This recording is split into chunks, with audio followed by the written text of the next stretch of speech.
प्रिय विद्यार्थियों, आप सभी लोगों का स्वागत है आपके अपने YouTube channel DJ sir math पर। देखिए प्रिय विद्यार्थियों, ये जो साइंस साइड के विद्यार्थियों के लिए चैनल बनाया गया डीजे सर मैथ, जिस पर कि आप सभी लोगों को जो है साइंस साइड के मोस्ट इंपॉर्टेंट कंटेंट दिए जा रहे हैं नियमित तौर पर। तो देखिए 2025 के पेपर को देख लीजिए ध्यान से। ओरिजिनल पेपर है मैथमेटिक्स का, और साथ ही साथ ये प्री बोर्ड का पेपर भी है। प्री बोर्ड में आपको यही पेपर मिला था प्रिय विद्यार्थियों, बहुत ही ज़्यादा मोस्ट इम्पॉर्टेंट है। तो ज़बरदस्त तरीके से इसे अपने क्लासमेट पर शेयर ज़रूर कीजिएगा। चलिए आइए बहुविकल्पी प्रश्नों की श्रृंखला में हम लोग बढ़ते हैं यहाँ पर। ठीक है, देखिए प्रश्न में क्या है। पहला हम लोग का प्रश्न प्रिय विद्यार्थियों, एफ एक्स जो है f x is equal to mod में एक्स द्वारा प्रदत्त मापांक फलन जो है f such that R to R plus है। एकाकी और आच्छादक है, बहु एकाकी और आच्छादक है। एकाकी किंतु आच्छादक नहीं, न तो एकाकी और ना ही आच्छादक है। तो प्रिय विद्यार्थियों देखिए यहाँ पर अगर हम लोग देखा जाए इस प्रश्न को, तो बहुत ही ये महत्वपूर्ण प्रश्न है। तो यहाँ पर जो है देखिए न, तो ये जो मुख्य रूप से अगर देखा जाए इसके बारे में, तो ये जो प्रश्न है आपका, तो मुख्य रूप से देखिए मापांक फलन अगर हम लोग निकालें तो फंक्शन क्या है आपका f x is equal to जो है मॉड में एक्स है। ठीक है, मॉड में एक्स है। तो मॉड में एक्स जो होता है विद्यार्थी देखिए डोमेन हो गया और कोडोमेन। तो डोमेन हो गया और कोडोमेन हो गया। ये आपका जो है आर है और ये आर प्लस हो गया आपका कोडोमेन। तो यहाँ जब बनाया जा रहा है प्रिय विद्यार्थियों, सभी वास्तविक संख्याएं जो है सभी धनात्मक संख्याओं के लिए अगर देखा जाए, ये इस पर अगर बना रहे हैं इमेज, तो यहाँ पर जो फलन एकाकी क्या कब होता है, देखिए 1 1 कब होता है।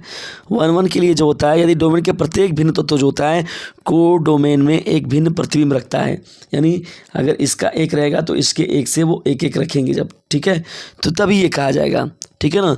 लेकिन यहाँ पर देखिए अगर जब देखा जाएगा, और मान लीजिए f x is equal to mod में एक्स लिखा हुआ है, तो f two is equal to अगर मॉड हम लोग लिख दिए 2 पर, अगर मॉड 2 पर चेक किए तो 2 मिला आपको।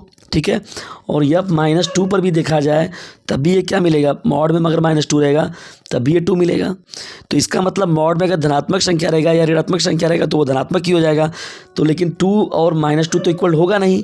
तो यानी यहाँ पर F2 जो होगा और F -2 जो होगा, तो 2 और -2 तो इक्वल है नहीं, लेकिन F2 और F -2 जो है वो इक्वल हो गया, इसलिए फलन जो है एकाकी नहीं होगा। ठीक है ना। तो यहाँ पर क्या हो गया, बहु एकाकी हो गया। ठीक है ना, बहु एकाकी हो गया ये। तो बहु एकाकी का मतलब हो गया, तो इसका मतलब तो एकाकी तो आपका ऐसे ही कट गया। यानी ये ऑप्शन आपका तो ऐसे ही कट गया और ये ऑप्शन ऐसे ही कट गया आपका। एकाकी नहीं है तो एकाकी में ए और सी तो खत्म हो गया। अब बचा है बी और सी। तो हम लोग को चेक करना है अब आच्छादक यहाँ पर ना, कि आच्छादक है कि नहीं है। देखिए प्रिय विद्यार्थियों, अगर ऑन्टो मैपिंग के लिए देखा जाए तो ऑन्टो मैपिंग कब होता है कि अगर कोई फलन है, फंक्शन है या फैक्स, तो फलन जो होता है आच्छादक होता है यदि कोडोमेन का प्रत्येक तत्व जो होता है, देखिए कोडोमेन, ये कोडोमेन हो गया और ये डोमेन हो गया। तो कोडोमेन का जो प्रत्येक तत्व होता है डोमेन के कम से कम एक तत्व का प्रतिबिंब होता है। कोडोमेन के एक तरह जो होता है प्रत्येक तत्व जो, जैसे 1 हो गए, 2 हो गए, 3 हो गए, 4 हो गए, तो वो क्या करेंगे, कम से कम एक तत्व के प्रतिबिंब होते हैं। देखिए यहाँ पर जो होगा एक तत्व का प्रतिबिंब जरूर होगा, तो रेंज कोडोमेन के बराबर जरूर हो जाएगा। लेकिन यहाँ फलन जो दिखा गया जो हम लोग का एफ एक्स है इज इक्वल टू मॉड में एक्स हो गया, तो ये रेंज जो होता है प्रिय विद्यार्थियों ऋणात्मक वास्तविक संख्याओं को देख के देखा जाए तो 0 और इन्फिनिटी के लिए है। ठीक है, पूरा का पूरा। तो ये आच्छादक के तौर पर भी नहीं है ना, क्योंकि जो कोडोमेन में है वो शून्य शामिल नहीं रखा जाएगा। तो रेंज जो है यहाँ पर जो आपका ये 0 के इक्वल तो नहीं होगा। तो यहाँ पर जो होगा प्रिय विद्यार्थियों आप लोग का जो ये एकाकी भी नहीं है, यानी ऑन्टो भी नहीं है ये। ठीक है ना, क्योंकि कोडोमेन जो आर प्लस है उसमें सभी धनात्मक वास्तविक संख्याएं शामिल इसमें है। ठीक है ना, तो यहाँ पर जो हो जाएगा आपका ये जो होगा ना तो एकाकी होगा ना तो आच्छादक होगा। ठीक है, चलिए आगे बढ़ते हैं हम लोग यहाँ पर मोस्ट इंपॉर्टेंट महत्वपूर्ण प्रश्नों की श्रृंखला में और देखते हैं यहाँ पर। अब देखिए हम लोग बढ़ते हैं यहाँ पर जो आपका है प्रश्न संख्या ख की ओर। एक संबंध जो है R such that a comma b is equal such that a is equal to B minus a b greater equal to 3 समुच्चय एन पर परिभाषित है। तो समुच्चय एन पर परिभाषित है प्रिय विद्यार्थियों। तो यहाँ पर हम लोग को जो है इसको सॉल्व करना है कि इसमें से कौन सा जो रेंज होगा वो आपका राइट होगा। ठीक है ना, ये हम लोग का प्रश्न है। देखिए बी ग्रेटर इक्वल टू 3 है, बी ग्रेटर इक्वल टू 3 है। ठीक है, तो यहाँ पर अगर देखा जाए प्रिय विद्यार्थियों आप लोगों का, तो A is equal to B minus 1, तो ए जो है आपका यदि 4 हो जाए और बी जो हो जाए आपका 5 हो जाए, तो बी, अब देखिए परास बी पर अगर चेक किया जाए तो अगर हम लोग 5 में से ए इज इक्वल टू यानी 4 इज इक्वल टू 5 माइनस 1, तो यहाँ देखिए क्या हो गया, ए इज इक्वल टू बी यानी ए बी, तो के तौर पर जो है यानी बी ग्रेटर है इक्वल टू 3 भी हो गया, यानी ऑप्शन नंबर बी जो होगा आपका विद्यार्थियों करेक्ट हो जाएगा। ठीक है ना, तो ख का विकल्प नंबर बी ऑप्शन राइट हो जाएगा आपका। ठीक है, चलिए आगे बढ़ते हम लोग। यहाँ पर ग प्रश्न की हो, देखिएगा हम लोग का प्रश्न क्या है, ये भी मोस्ट इंपॉर्टेंट है। इंटीग्रल आपका लिखा गया 0π/2, ये जो लोअर लिमिट आपका है π/2 है यहाँ पर। ठीक है, तो ये जो लोअर लिमिट आपको दिया गया फिर विद्यार्थियों, तो इस सवाल में तो यहाँ पर जो है integral 0 lower limit π/2 upper limit है, dx हो गया आपका बटे में 1 प्लस अंडर रूट में 1 प्लस 10x, ये केवल सीधा सीधा 10x हो जाएगा।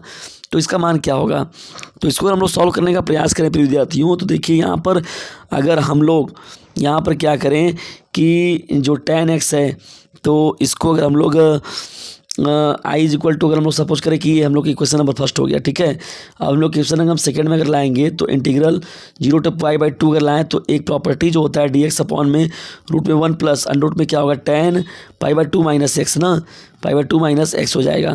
तो इसको भी क्या करेंगे cot x में लिख देंगे हम लोग इसको। तो ये दोनों समीकरणों को जब जोड़ा जाएगा तो इसको जब हम लोग सॉल्व करेंगे तो इंटीग्रल आएगा आपका ये सीधा सीधा इंटीग्रल 0 से π/2 आएगा ये, और यहाँ पर सीधा सीधा dx हो जाएगा। तो उस केस में जब हम लोग इसको सॉल्व करेंगे तो केवल ये आपका x इंटीग्रल आएगा, तो π/2 यानी π/2 जो होगा इस सवाल का आंसर π/2 के रूप में देखने को मिलेगा। ये जो है π/4 जो हो जाएगा यानी 1 प्लस 1 के रूप में। तो देखिए यहाँ पर जो होगा इस प्रश्न का राइट आंसर के तौर पर हो जाएगा। ठीक है ना, चलिए आगे बढ़ते हैं हम लोग। यहाँ पर नेक्स्ट प्रश्न की हो, तो ये बहुत ही सिंपल आपका सवाल है, बार बार पूछा जाने वाला सवाल है फिर विद्यार्थियों, और ऐसे सवालों का सीधा सीधा उत्तर जो π/4 के तौर पर मतलब मिलेगा आपको। अवकल समीकरण के रूप में देखिए यहाँ पर जो सवाल दिया गया है 9d² y/dx² is equal to 1 plus dy/dx का होल स्क्वायर 1/3। ठीक है ना, तो इसमें आपको क्या करना है, घात बताना है। तो यहाँ पर विद्यार्थियों देखिए यहाँ पर जो लिखा गया ये सवाल है आप लोगों का, तो ये जब इसको हम लोग सॉल्व करेंगे तो जो एक्सपोनेंट्स अगर देखा जाए तो यहाँ पर 3 है। ठीक है, और यहाँ पर जो मल्टीप्लिकेशन फैक्टर के रूप में अगर देखा जाए तो 3 के साथ जब 2 का मल्टीप्लाई होगा तो 6 आएगा, तो यानी यहाँ पर जो होगा यहाँ पर घात जो होगा वो 6 हो जाएगा। ठीक है ना, चलिए आगे बढ़ते हैं हम लोग। अंगा प्रश्न की ओर देखिए, अंगा में व्यंजक दिया गया है आई का डॉट प्रोडक्ट जो है आई के साथ, ठीक है, और जे का डॉट प्रोडक्ट जो है जे के साथ, और के का क्रॉस प्रोडक्ट जो है के के साथ। देखिए जब क्रॉस प्रोडक्ट होता है कोई अगर एक ही यूनिट वेक्टर है तो के का के साथ क्रॉस प्रोडक्ट होगा तो ये 0 हो जाएगा, जबकि आई का आई के साथ होगा तो 1 होगा, और जे का जे के साथ होगा तो 1 होगा। तो यहाँ पर होगा 1 - 1 + 0, तो ये इससे कैंसिल आउट हो जाएगा, तो 0 हो जाएगा। तो सीधा सीधा आंसर आपका जो हो गया फिर विद्यार्थियों क्या हो जाएगा, ये 0 आंसर करेक्ट हो जाएगा। ठीक है, ये आपका। तो फिर विद्यार्थियों देखिए यहाँ पर नाइदर 1 नॉर ऑन 2 ना, तो ये आपका प्रश्न था इंपॉर्टेंट। देखिए ये भी प्रश्न है, ऐसे सवालों का हमेशा π/4 के रूप में उत्तर होता है, यह याद रखिएगा। ठीक है, और ये 4 to π रहेगा, ना तो कि ना तो साधक। और यहाँ पर देख लीजिए फिर विद्यार्थियों, अब हम लोग नेक्स्ट वीडियो में जब मिलेंगे तो वहाँ पर हम लोग बात करेंगे आप लोग का जो है सभी खंड अनिवार्य हैं, तो इन पर हम लोग फिर यहाँ पर डिस्कशन करेंगे। फिर विद्यार्थियों ये महत्वपूर्ण सेशन आप लोग कैसा लगा कमेंट बॉक्स में ज़रूर बताइएगा, और यदि वीडियो थोड़ा सा भी हेल्पफुल लगा हो तो ज़बरदस्त तरीके से इसे अपने क्लासमेट पर शेयर कीजिएगा। जल्दी मिलते हैं किसी अन्य वीडियो में किसी अन्य टॉपिक के साथ, तब तक के लिए टेक केयर, गुड बाय, जय हिंद, जय भारत।